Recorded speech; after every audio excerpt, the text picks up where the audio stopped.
বন্ধুরা, চলে এলাম আবার একটা নতুন ভিডিও নিয়ে। আর অনেকদিন পর আজকে আবার আমি ভিডিও বানাচ্ছি তোমাদের জন্য, কারণ পার্সোনালি কাজের জন্য আমি একটু বিজি ছিলাম, যার জন্য তোমাদেরকে ভিডিও আপলোড দিতে পারিনি সময়ের মধ্যে।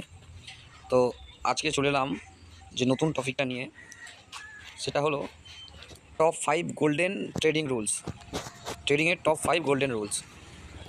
তো তোমরা অনেকেই দেখবে যে দুই রকমের ট্রেডার হয়। এক হচ্ছে যারা ট্রেডিংটাকে কোনো একটা গেম ভাবে, আর দুই হচ্ছে যারা ট্রেডিংটাকে একটা প্রফেশন বা কিছু রুলস ফলো করে ট্রেড নেয়। তো তার মধ্যে তোমরা কোন টাইপের ট্রেডার আমাকে একটু কমেন্টে জানিও। তো চলো ভিডিওটা শুরু করা যাক, মন দিয়ে দেখো। চলে এলাম ফার্স্ট পয়েন্টে, গোল্ডেন রুলসের নাম্বার 1 পয়েন্ট যেটা, সেটা হচ্ছে রিস্ক ম্যানেজমেন্ট। তো রিস্ক ম্যানেজমেন্ট কীভাবে তোমরা নেবে, মানে কোন ট্রেডে কতটা রিস্ক নেবে। দেখো তোমাদেরকে আমি 5 মিনিটের ক্যান্ডেলে গিয়ে দেখাই। দেখো এই যে লেভেলটা, এই যে ট্রেড লাইনটা, এই যে ট্রেড লাইনটা আমি দিলাম 23,600 একটা ট্রেড লাইন নিফটিতে, এটা তোমার সাপোর্ট ছিল। অনেক ট্রেডাররা কী করে, যারা প্রো ট্রেডার, যারা প্রপারলি রিস্কটাকে নিতে পারে, তারা কোথাও গিয়ে এখানটাতে 10 কি 15 কি সাপোজ 20 পয়েন্টের একটা স্টপ লস নেয় বা স্টপ লস লাগায়। আর টার্গেট গিয়ে দেখা গেল এখানে কেউ যদি একদম সাপোর্টে এন্ট্রি নিয়ে লং হোল্ড করে, দেখেছো লং হোল্ড করলে কত পয়েন্টে তারা প্রফিট নিতে পারে, কত পয়েন্টে তারা প্রফিট নিতে পারে।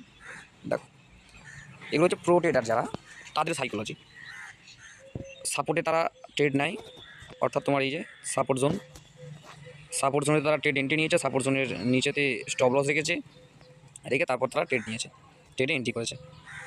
তো তোমরা যারা নতুন ট্রেডার আছো বা যারা ট্রেডিংটাকে একটা গেম ভাবো, তারা কী করো বলো তো, চলমান ক্যান্ডেলেতে ট্রেড নিয়ে নাও। তাই গেলো 5 মিনিটের ক্যান্ডেল দেখছো বা 3 মিনিটের ক্যান্ডেল দেখছো, ধরো 5 মিনিটের ক্যান্ডেল দেখছো, একটা ক্যান্ডেল রানিং অবস্থায় আছে, তুমি জানো না সে কোথায় ক্লোজিং দেবে, সে আপ সাইড ক্লোজিং দেবে কি ডাউন সাইডে ক্লোজিং দেবে, তোমরা জানো না, না জেনে না বুঝে তোমরা ট্রেডে এন্ট্রি করে নাও, সেই ক্ষেত্রে তোমাদের লস দাঁড়িয়ে যাবে।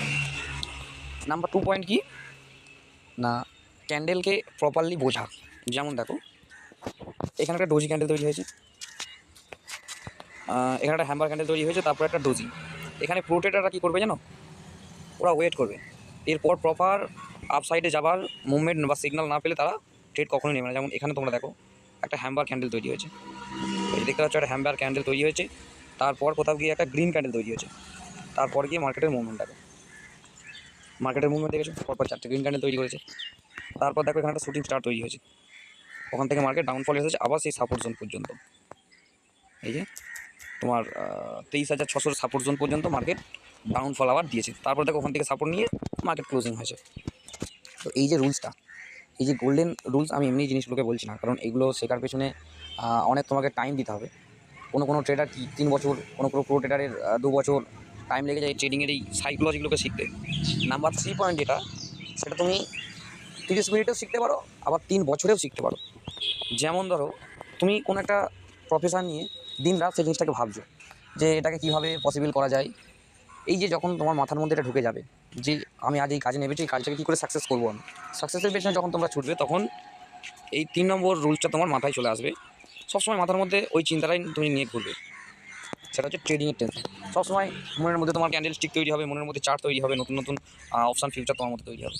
আচ্ছা, 4 নম্বর পয়েন্ট যেটা বলি আমি, সেটা হলো গিয়ে সাপোর্ট বা রেজিস্ট্যান্স। এটা তোমার 4 নম্বর পয়েন্টে আসে, এটা আমি ডিটেলসে কিছু বলছি না, আমি ভিডিও দিয়ে দিয়েছি আমার চ্যানেলে, তোমরা একটু দেখে নিও। আর লাস্ট যে পয়েন্ট, টপ পয়েন্ট যেটা, এটা একটু মন দিয়ে বিষয়টা শুনবে, কারণ এই পয়েন্টটাই তোমাদের কাছে মেন।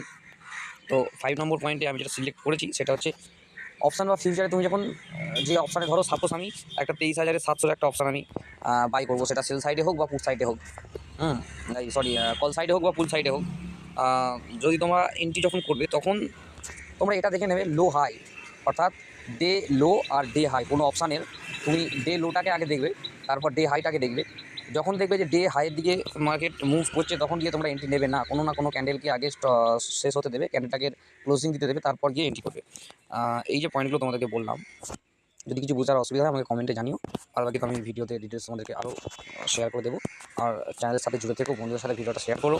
আজকের জন্য এইটুকু, দেখা হবে আবার নতুন ভিডিওতে, ততক্ষণ ভালো থেকো, সুস্থ থেকো।